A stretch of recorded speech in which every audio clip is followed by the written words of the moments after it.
This year and I got you Mickey Mouse, okay? No, no, my friend. We good, man. 600. We good, man. Thank you, man. 600. 5 minutes later. I'm a good. No, we told you no. We told you no already. Thank you, though. Panorama there is good beach.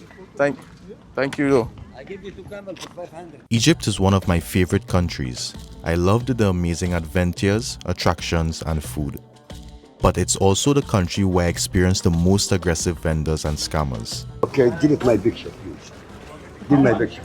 I visited 4 different cities in Egypt, and I'm going to talk about my experience and encounters, good and bad, in each city. By the end of the video, hopefully I can answer if Egypt deserves its bad reputation.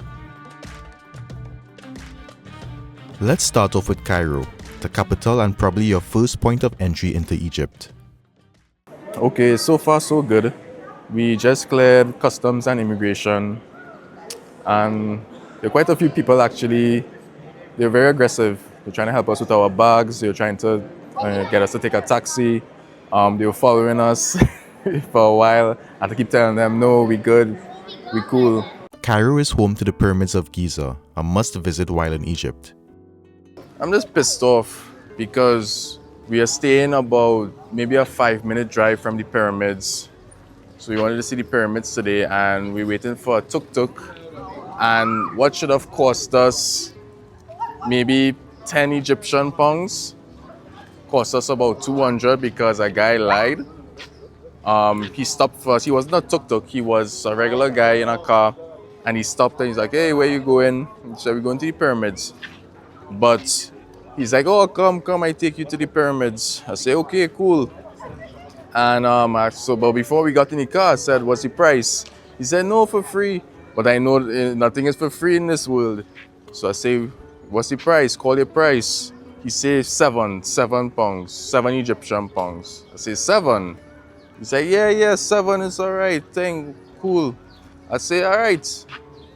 We jump in the car now. He's trying to take us everywhere but the pyramids. He's trying to take us to his shop, to his juice stall, to do shopping. I keep telling him, I said, no, we go into the pyramids. Maybe afterwards we will link up. We could have juice, whatever. We could look at souvenirs, whatever. After he trying to get us to go to these places, I keep telling him no. He eventually drops us to the pyramids.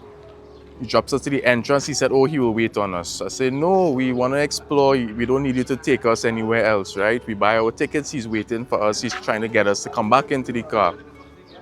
And I'm like, no, we're going to walk. We're just going to, I'll message you after. Then he's like, okay, well, you have to pay me for the ride. I say, okay. I pull out the 10 Egyptian. He's like, no. He said 200 Egyptian. I said, where did that come from?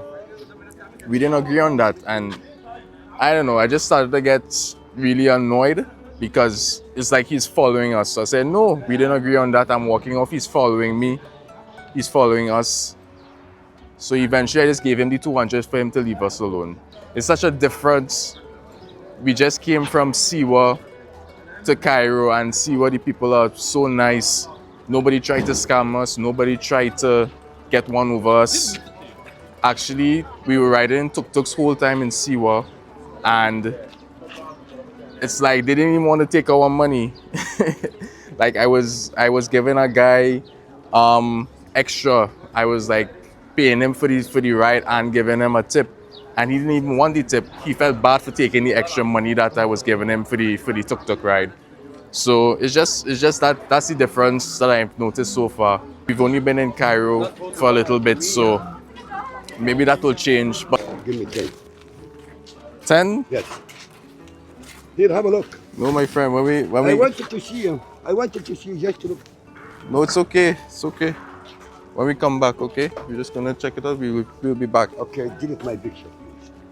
Delete my picture. The pyramids were amazing, but the number of times people harassed us in such a short space of time was unbelievable.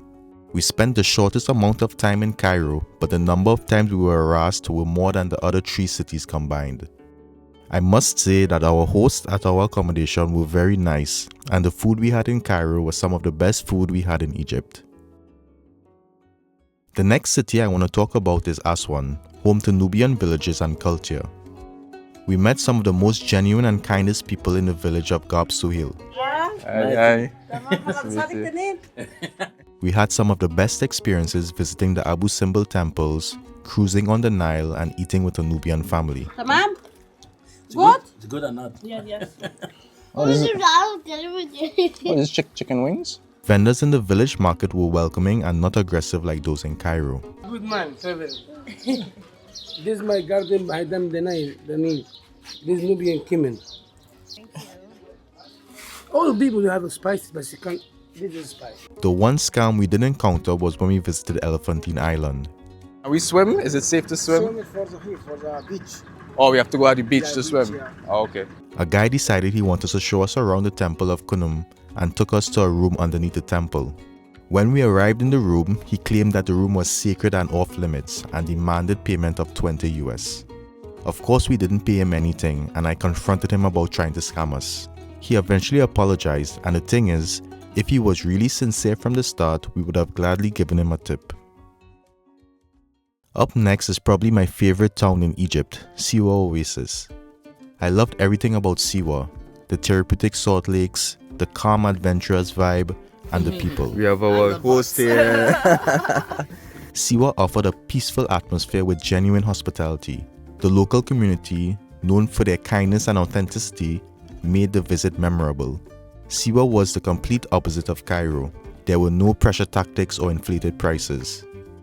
We walked around the town and no one bothered or harassed us. We rode around in tuk-tuks and the drivers felt bad for taking our tips. The people we encountered in Siwa were truly humble and contributed to the good energy we got from the town. This stark contrast highlights the diversity within Egypt, reminding us that each region offers its own unique experience. Last but not least is the city of Luxor, where we had some amazing experiences like floating on a hot air balloon and roaming through the Valley of the Kings. I would say that the attractions and most of the transportation was organized by our Airbnb host, so it was a pretty hassle-free experience. The first night in Luxor, we went out to explore the city a bit and it was such a good vibe. Not just at Luxor, but throughout our accommodations in Egypt, our host went above and beyond to make our stay as comfortable as possible. After exploring Egypt, my perspective has evolved. While Cairo presented challenges with aggressive scams and persistent vendors, cities like Aswan, Luxor, and Siwa offered a contrasting experience. In these places, I encountered far fewer scams and met more genuinely kind and helpful locals.